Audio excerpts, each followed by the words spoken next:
पाठ का शीर्षक है स्वतंत्रता की ओर। धनी को पता था कि आश्रम में कोई बड़ी योजना बन रही है, पर उसे कोई कुछ न बताता।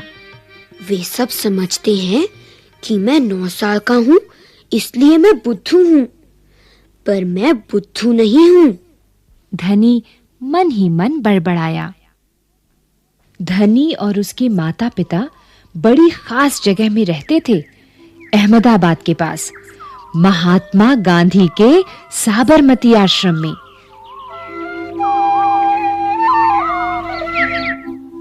जहां पूरे भारत से लोग रहने आते थे। गांधी जी की तरह वे सब भी भारत की स्वतंत्रता के लिए लड़ रहे थे। जब वे आश्रम में ठहरते तो चरखों पर खादी का सूत काटते, भजन गाते, पति राघव राजा राम पतित पावन सीताराम, और गांधी जी की बातें सुनते। साबरमती में सबको कोई न कोई काम करना होता, खाना पकाना, बर्तन धोना, कपड़े धोना, कुएं से पानी लाना, गाय और बकरियों का दूध दूहना और सब्जी उगाना। धनी का काम था बिन्नी की देखभाल करना। बिन्नी आश्रम की एक बकरी थी।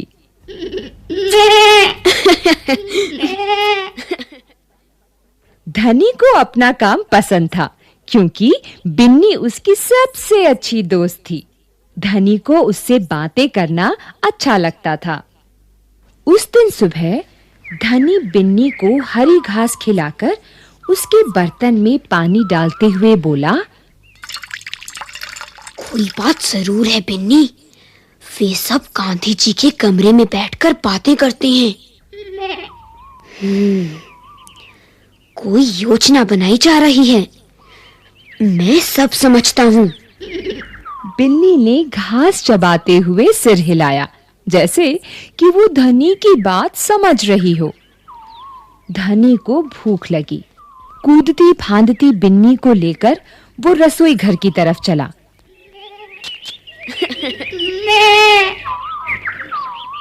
उसकी माँ चूल्हा फूंक रही थीं और कमरे में धुआं भर रहा था।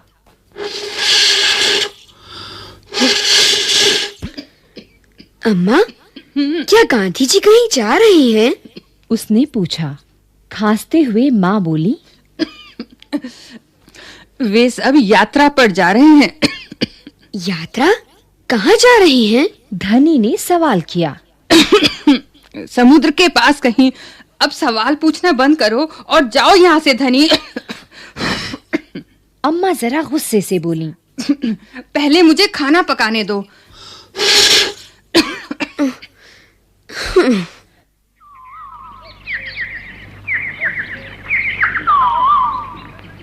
धनी सब्जी की क्यारियों की तरफ निकल गया, जहां बूढ़ा बिंदा आलू खोद रहा था।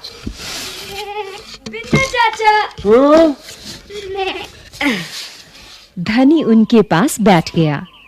आप भी यात्रा पर जा रही हैं क्या? बिंदा ने सिर हिलाकर मना किया। उसके कुछ बोलने से पहले धनी ने उतावले होकर पूछा, कौन जा रही है? कहाँ जा रही है? क्या हो रहा है? बिंदा ने खोदना रोक दिया और कहा, तुम्हारे सब सवालों के जवाब दूंगा, पर पहले इस बकरी को बांधो। मेरा सारा पालक चबा रही है।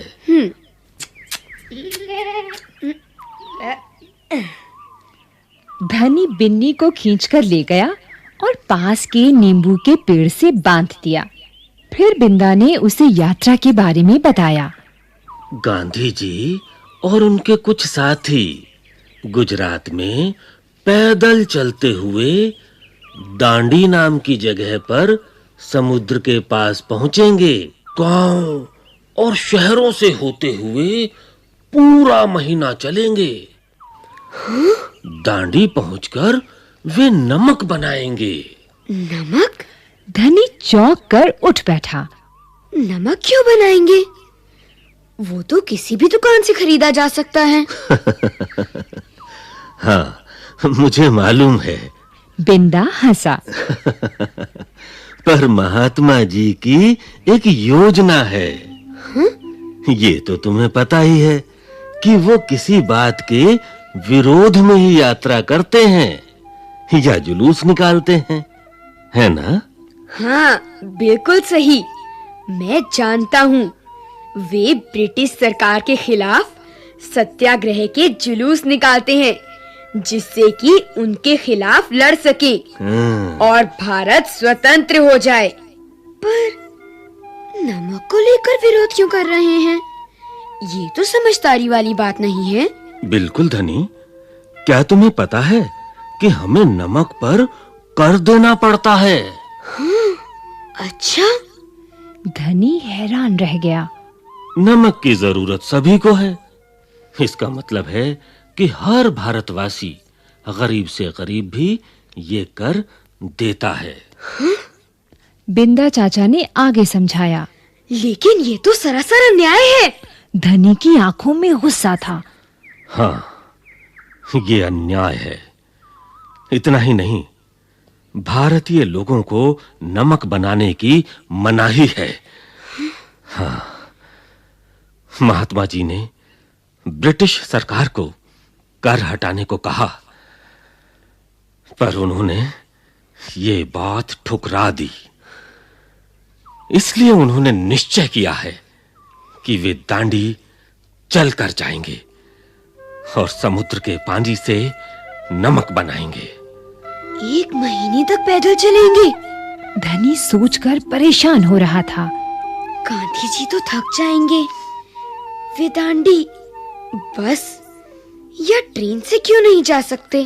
क्योंकि यदि वे इस लंबी यात्रा पर दांडी तक पैदल जाएंगे तो ये खबर फैलेगी, अखबारों में फोटो छपेंगी, रेडियो पर रिपोर्ट जाएगी और पूरी दुनिया के लोग ये जान जाएंगे कि हम अपनी स्वतंत्रता के लिए लड़ रहे हैं। और ब्रिटिश सरकार के लिए ये बड़ी शर्म की बात होगी। गांधी जी बड़े ही अक्लमंद हैं, है ना? धनी की आंखें चमकी। बिंदा ने हंसकर कहा। हाँ, वो तो हैं ही। दोपहर को जब आश्रम में थोड़ी शांति छाई, धनी अपने पिता को ढूंढने निकला। वो एक पेड़ के नीचे बैठकर चरखा काट रहे थे। पिताजी, हाँ, क्या आप और अम्मा दांडी यात्रा पर जा रहे हैं? धनी ने सीधे काम की बात पूछी। मैं जा रहा हूँ। तुम और अम्मा यहीं रहोगे। मैं भी आपके साथ चल रहा हूँ। बेकार की बात मत करो धनी। तुम इतना लंबा नहीं चल पाओगे। आश्रम के नौजवान ही जा रहे हैं। धनी ने हट पकड़ ली। मैं 9 साल का हूँ और आपसे तेज दौड़ सकता हूँ। धनी के पिता ने चरखा रोककर बड़ी धीरज से समझाया। सिर्फ वे लोग जाएंगे जिन्हें महात्मा जी ने खुद चुना है। ठीक है, मैं उन्हीं से बात करूंगा। वो जरूर हाँ कहेंगे। धनी खड़े होकर बोला और वहां से चल दिया। गांधी जी बड़े व्यस्त रहते थे। उन्हें अकेले पकड़ पाना आसान नहीं था, पर धनी को वो समय मालूम था जब उन्हें बात सुनने का समय होगा। रोज सुबह वो आश्रम में पैदल घूमते थे।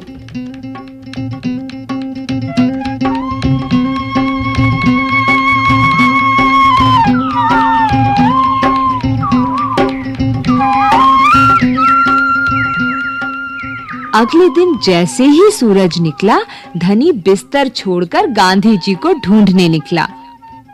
वे गौशाला में गायों को देख रहे थे।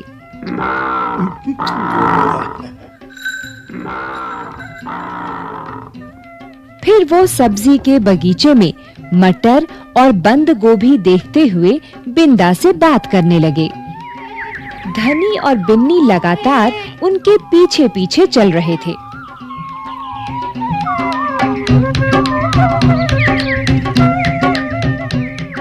अंत में गांधी जी अपनी झोपड़ी की ओर चले। बरामदे में चरखे के पास बैठकर उन्होंने धनी को पुकारा। यहाँ आओ बेटा। धनी दौड़कर उनके पास पहुंचा। बिन्नी भी साथ में कूदती हुई आई। तुम्हारा क्या नाम है बेटा? धनी बापू। और ये तुम्हारी बकरी है?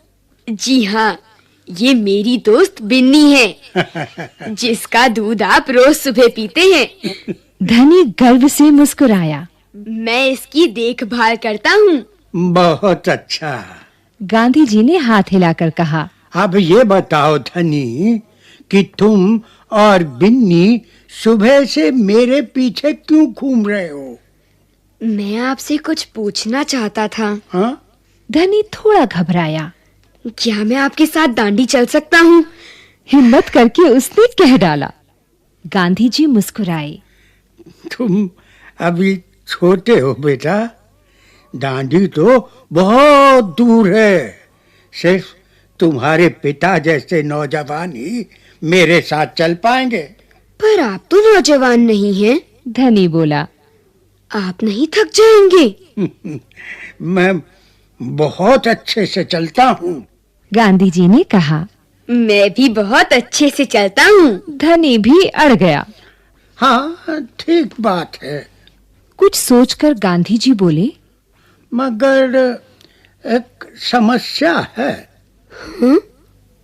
अगर तुम मेरे साथ जाओगे तो बिन्नी को कौन देखेगा? इतना चलने के बाद मैं तो कमजोर हो जाऊंगा।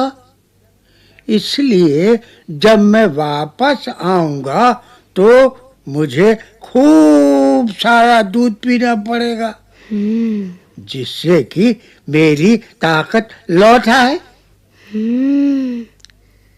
ये बात तो ठीक है। बिन्नी तभी खाती है जब मैं उसे खिलाता हूँ। धनी ने प्यार से बिन्नी का सिर सहलाया। और सिर्फ मैं जानता हूँ कि इसे क्या पसंद है। बिल्कुल सही। तो क्या तुम आश्रम में रहकर मेरे लिए बिन्नी की देखभाल करोगे? गांधी जी प्यार से बोले। जी हाँ, करूँगा। धनी बोला। बिन्नी और मैं आपका इंतजार करेंगे। स्वतंत्रता की ओर अभी आप सुन रहे थे ये कार्यक्रम।